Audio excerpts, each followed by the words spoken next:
Punctuation mark part one. Punctuation mark part one মানে কোথায় কমা, full stop, punctuation mark কি, এইগুলো আমাদের তো আগে নাম জানা দরকার।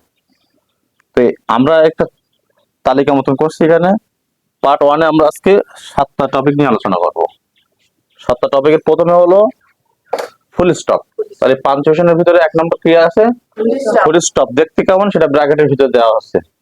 আমরা সবাই ফুল স্টপ চিনি। এ পজিশন মানে ও অবস্থান, কোথায় বসে এটা? এটা বাক্যের শেষে বসে। কোথায় বসে? বাক্যের শেষে।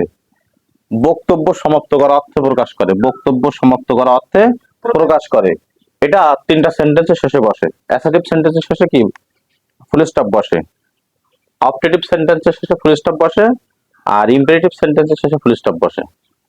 অ্যাসার্টিভ যেন না আমরা সবাই সাবজেক্ট ভার্ব দিয়ে শুরু হয়, অবজেক্টিভ মে দিয়ে শুরু হয়, এই সেন্টেন্সের শেষে বসে। আর ইম্পারেটিভ মূল ভার্ব দিয়ে শুরু হয়, যে সেন্টেন্স দ্বারা আদেশ উপদেশ বোঝায়, এই সেন্টেন্সের শেষেও বসে। তবে বক্তব্য সমাপ্ত করা অর্থে আমাদের সাধারণত এটা ব্যবহার হয়। যেমন দেখো, আই এম এ স্টুডেন্ট, আমি একজন কি ছাত্র। তো এখানে আমাদের এই যে বক্তব্য শেষে না একজন ব্যক্তির মনের ভাব, একটা কথা প্রকাশ পাচ্ছে, সেখানে আমাদের এই ফুল স্টপটা ব্যবহার করা হয়েছে। যদি এই সেন্টেন্সটাকে আমরা যদি অবজেক্টিভ সেন্টেন্সে প্রকাশ করি, অবজেক্টিভ সেন্টেন্সে কি হয় যে may you pass in the exam, may Allah help you. তো এই যে আল্লাহ তোমার সাহায্য করুক, এই যে একটা আশা করা, প্রার্থনা করা বাক্য শেষে আমাদের ফুল স্টপ হয়। আবার আমরা ইম্পারেটিভ সেন্টেন্স শেষে বলতে পারি, যেমন ওপেন দ্য ডোর, দরজাটি খোলো, নেভার টেল লাই, কখনো মিথ্যা কথা বলবে না। এরকম আদেশ উপদেশমূলক যে বাক্যগুলো হয়, সেই বাক্যের শেষেও ফুল স্টপ বসে।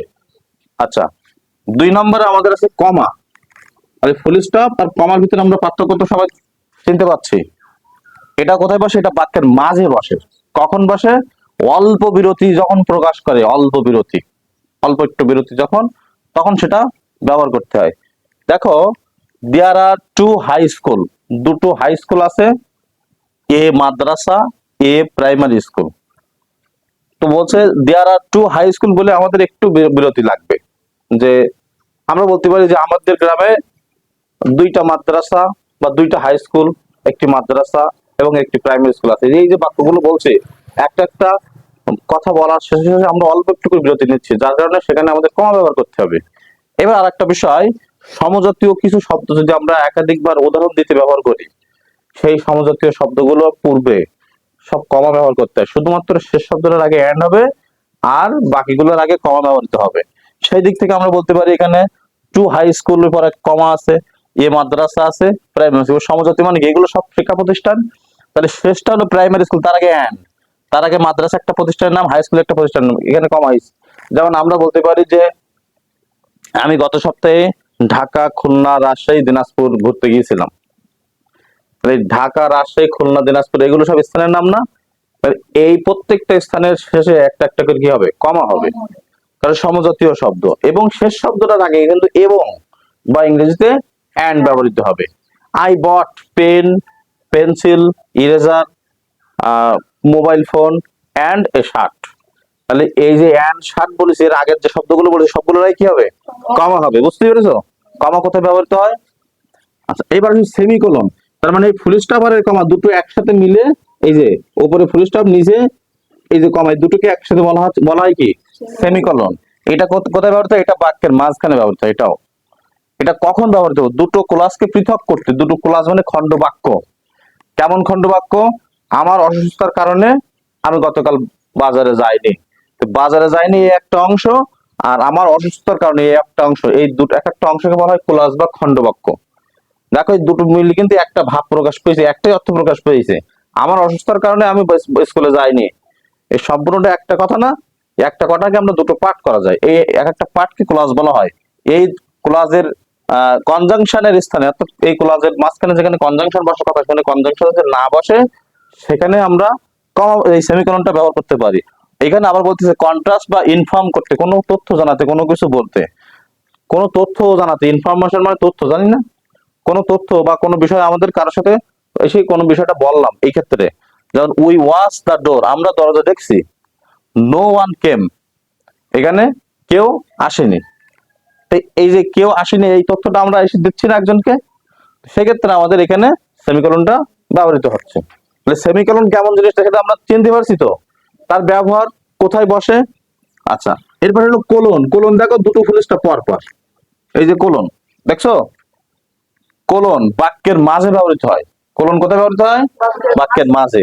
এ কখন ব্যবহৃত হয়? বিষয়াদির তালিকা শুরু করতে বা কোটেশনের পূর্বে কোন বিষয়ের তালিকা করতে, লিস্ট করতে, বা আমরা উদাহরণ দেওয়ার সময় ব্যবহার করি এটা, যে নিচে উল্লেখ করা হলো, এরকম দিয়ে আমরা কোলন ব্যবহার করি। যেমন দেয়ার আর টু টাইপস অফ গেমস, দুই ধরনের খেলা আছে। এই দুই ধরনের খেলা কি কি? সেই দুই ধরনের আমরা বলতে পারি কি, যে বাক্য কত প্রকার, আমরা বলতে বাক্য 5 প্রকার। এই যে প্রকার ভেদের উদাহরণগুলো দেওয়ার সময় আমরা ওখানে কিন্তু এই কোলনটা ব্যবহার করি এরকম দিয়ে। 1 নম্বরে কি, ইনডোর এন্ড আউটডোর। ইনডোর খেলা আছে আর আউটডোর, ঘরে মানে ভেতরে খেলা আছে আর বাইরেও খেলা আছে না। এরপরে আমাদের বলেছে নোট অফ ইন্টারোগেশন। কি বলো সবাই? নোট অফ ইন্টারোগেশন মানে কি? জিজ্ঞাসা চিহ্ন। নোট অফ ইন্টারোগেশন মানে জিজ্ঞাসা চিহ্ন।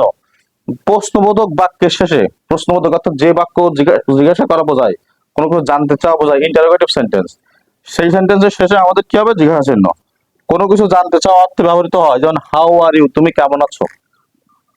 হোয়ার are you going, do you like sweet? এরকম আমরা বাক্যের শেষে আমরা কি করব? যখন কোনো বাক্যের প্রথমে অক্সিলারি ভার্ব দিয়ে শুরু হবে, সাবজেক্টটাকে অক্সিলারি ভার্ব দিয়ে শুরু হয়, তখন ইন্টারোগেটিভ সেন্টেন্স হয় না, ওই সেন্টেন্স শেষেটাই জিজ্ঞাসা চিহ্ন হবে। আবার আমরা ডব্লিউএস দিয়ে হতে পারে ওখানে, সে ডব্লিউএস হইলেও তারপরে অক্সিলারি ভার্ব, তারপরে সাবজেক্ট, তারপরে আমাদের বাক্যের শেষে জিজ্ঞাসা চিহ্ন ব্যবহার করতে হবে। নোট অফ এক্সক্লেমেশন দেখো, এক্সক্লেমেশনটা কি? একটা কি, দাড়ির পরে ফুল স্টপ, তাই তো? এটাকে বলা হয় হলো বিস্ময় সূচক। বাক্যের শেষে বিস্ময় সূচক কি জিনিস? দুঃখ, সুখ, দুঃখ, আনন্দ, বিস্ময়, অবাক হয়ে যাওয়া, এরকম কোনো কিছু বোঝাতে আমাদের সেই বাক্যের শেষে আমরা এটা ব্যবহার করব। আবার কিছু বিস্ময় সূচক শব্দ আছে, যেমন হুররা, ইয়ালাস, তারপরে fie, bravo, well done, wow, আমরা বলি না এরকম? এইগুলো আমাদের মনের ভাব প্রকাশ করার জন্য কিছু শব্দ। এই শব্দ শেষে আমরা এই চিহ্নগুলো ব্যবহার করব। যেমন হুররা, কি মজা, আই হ্যাভ পাসড, আমি পাস করেছি। এখানে কিন্তু ফুল স্টপ, আমি পাস করেছি, এটা একটা মনের ভাব প্রকাশ পেয়ে গেছে। কিন্তু ওই যে প্রথমে বলছিল বক্তব্য সমাপ্ত করতে, তখন শেষে ফুল স্টপ। কিন্তু আমি যে এখানে এক্সক্লেমেশন চিহ্নটা কোথায় ব্যবহার করছি? এই যে হুররার পরে দেখো, হুররার পরে কেন? কারণ আমি যে বলছি কিছু শব্দ আছে আমাদের, যে hurrah, alas, fie, bravo, well done, wow, এই শব্দগুলোর শেষে আমাদের এই চিহ্নটা ব্যবহার করতে হবে। আর পরের বাক্য দেখো, how nice the bird is, এই পাখিটি কতই না সুন্দর। তো দেখো এই বাক্যের শেষেও আমাদের এই চিহ্ন আছে। এবার আমাদের তাহলে জানতে হবে, ওখানে কিছু শব্দ তো আমরা জানলাম কোন কোন শব্দের পরে আমাদের এই চিহ্ন বসে। আর যে বাক্য প্রথমে হাউ হোয়াট দিয়ে শুরু হবে এবং তারপরে অ্যাডজেক্টিভ থাকবে, হাউ হোয়াট, তোমরা অ্যাসেটিভ থেকে এক্সক্লেমেটরি করার সময় নিয়মটা পড়েছো, হাউ হোয়াট প্লাস ভেরি বা গ্রেটের পরের অংশ plus subject verb plus exclamation চিহ্ন, এই নিয়ম তোমরা হয়তো পড়ে থাকবা। তো এই একটা আমাদের আছে উদাহরণ। আর একটা আমাদের বলতে পারি আমরা, ইফ দিয়ে যদি কোনো বাক্য শুরু হয়, ইফ বা উড দ্যাট, ইফ বা উড দ্যাট, অথবা হ্যাড দিয়ে যদি কোনো বাক্য শুরু হয়, সেই বাক্য শেষেও আমরা এক্সক্লেমেশন চিহ্ন ব্যবহার করবো। এগুলো এক্সক্লেমেটরি সেন্টেন্স হয়। এরপরে হাইফেন। হাইফেন কি? সামান্য ছোট্ট একটা দাগ। হাইফেন হলো সামান্য ছোট্ট একটা দাগ। এগুলো কোন জায়গায়? বাক্য না কিন্তু শব্দের মাঝে। এগুলো ছিল বাক্যে, দেখো সবগুলো বাক্যের, এটা হলো কোন জায়গায়? শব্দের মাঝে। কম্পাউন্ড ওয়ার্ড তৈরি, কম্পাউন্ড মানে যুক্ত, যুক্ত শব্দ তৈরি করতে, বা অথবা ভগ্নাংশের ক্ষেত্রে, ভগ্নাংশের ক্ষেত্রে আমাদের এটা ব্যবহার করতে। ভগ্নাংশ কারে বলে? 2/3 তাই না, 1/4 এরকম বলি না, 3/2 স্টুডেন্ট আজকে আসেনি এরকম বলি না, এরকম এরকম যে ভগ্নাংশ। দেখো কম্পাউন্ড ওয়ার্ড কি? আপ টু ডেট, এই তিনটা মিলে একটা শব্দ, একে ভেঙে ভেঙে ভেঙে ভেঙে অর্থ করা যায়, আপ টু ডেট। আবার 1/3 মানে কি? 1/3, 32 32, আমরা পড়ি না 21 22, এই যে শব্দগুলো আমরা বলি 20 এবং 2 দুটো মিলি কি 22 মানে কি 22, তাহলে 22 কে আমরা ইংলিশে বলছি 22, দুটো মিলি কিন্তু একটা শব্দ। তাহলে এই যে দুটো শব্দ হয়ে যাচ্ছে না, এরা তো আলাদা আলাদা না, এরা তো একসাথে, তাই এদেরকে যুক্ত করার জন্য এরকম, যারা আমরা পিতা মাতা বলি, ছাত্রছাত্রী বলি, অনেক সময় এরকম দেয় না, সেইগুলো। কথা বুঝছো? তাহলে কখন কোথায় ব্যবহৃত হয়, এই 7টা হয়েছে। আগামী ক্লাসে আমরা আরো কিছু নিয়ম নিয়ে আলোচনা করবো।